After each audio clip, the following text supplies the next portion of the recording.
बहुत बड़ा सा कंफ्यूजन बच्चे के मन में आता है कि सर हमने कोर्स कर लिया, अब हम मॉक दे रहे हैं, मॉक में हमारे मार्क्स स्टक हो गए हैं।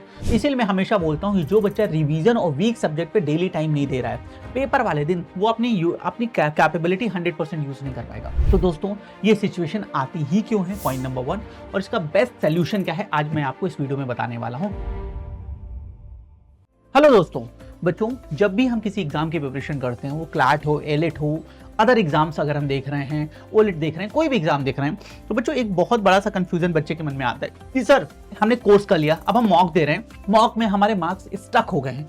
ये रेंज अलग अलग हो सकती है बच्चों हर बच्चे के लिए, पर ये फंडामेंटल जो प्रॉब्लम है वो आप देखोगे, कोई 60 पे है, कोई 70 पे है, कोई 80 पे, इस तरह की रेंज आती है बच्चों।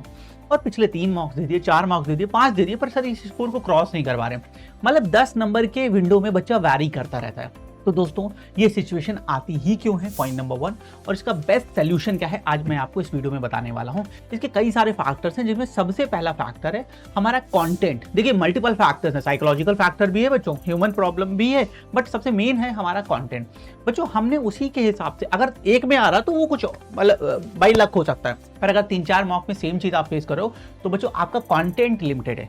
आपने अभी कंटेंट को बहुत ज्यादा नहीं पढ़ा, इन डेप्थ नहीं गए, इस वजह से पहला रीजन है। तो आपको करना क्या है, आपको मेजर सब्जेक्ट, देखिए आपके जो अगर देखें तो लीगल, इंग्लिश और करंट अफेयर मेजर सब्जेक्ट है, सीआर, एआर और क्यूटी आपके थोड़े से माइनर सब्जेक्ट है। मेजर ऐसा नहीं कि आते नहीं है, पर उसके कंपैरिजन में तो बच्चों आप मेजर सब्जेक्ट पे पहले ज्यादा ध्यान दें, उनको और पढ़ें। क्या कुछ टॉपिक्स ऐसे हैं जहां आप वीक हैं, या कुछ ऐसे सेगमेंट्स भी हैं जो आपने अनटच हैं, जो आपने स्टार्ट नहीं किए, आपको उनसे बचने की जरूरत है। पॉइंट नंबर 1, तो आपने मेजर सब्जेक्ट्स पे बहुत ध्यान देना है। तो पहला सबसे सॉलिड रीजन तो कंटेंट पार्ट है। दूसरा साइकोलॉजिकल भी होता है बच्चों, हम कंफर्टेबल हो जाते हैं, हम अपने माइंड को एक रेंज में लाके कंफर्टेबल कर देते हैं कि भाई 100 में से 120 में से मैं 100 के आसपास तक क्वेश्चन करता हूँ, जिसमें 70 की मेरी एक्यूरेसी जाती है। हम उस बैरियर को क्रॉस नहीं करते। हमेशा याद रखिएगा बच्चों, जब आप एक बैरियर में फंस जाते हो साइकोलॉजी, तो उसे ब्रेक करना बड़ा मुश्किल होता है, आपको बहुत फोर्स से उसे तोड़ना पड़ेगा।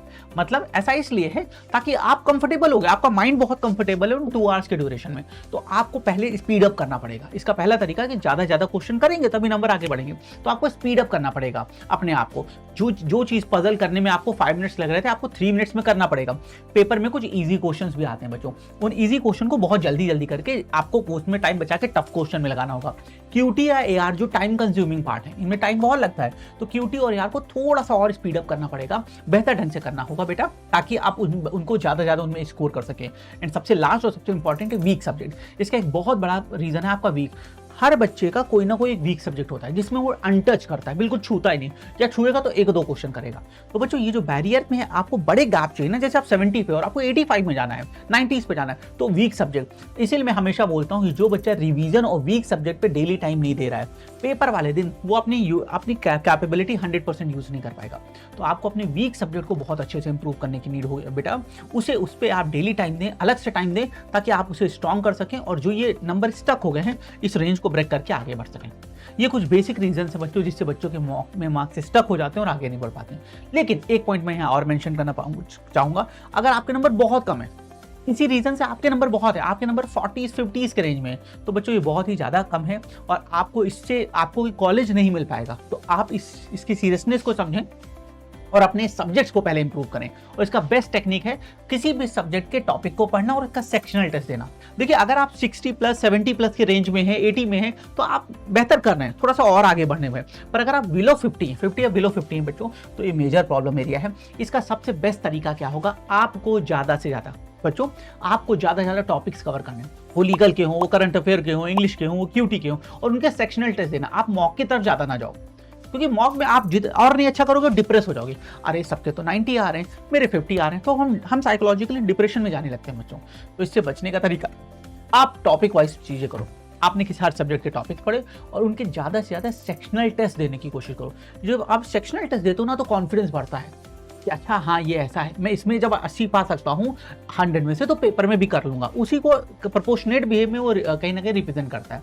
लेकिन बिना सेक्शनल टेस्ट जाओगे मॉक में, तो फिर वही चीज़ सामने आएगी और आप पैनिक फील करोगे। तो इससे बचने की आप कोशिश करें बच्चों।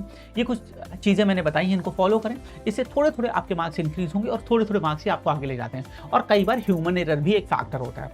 हमने सही किया, ऑप्शन बी टिक करना था, हमने सी कर दिया। बच्चे क्लास में बहुत करते हैं, पेपर वाले दिन भी होगा, तो इससे बचना है। हम जो करें, हम 4 क्वेश्चन कम करें, पर जो करें सॉलिड करें, सही ऑप्शन फिल करें, तो ह्यूमन एरर्स को भी कंट्रोल करना चाहिए।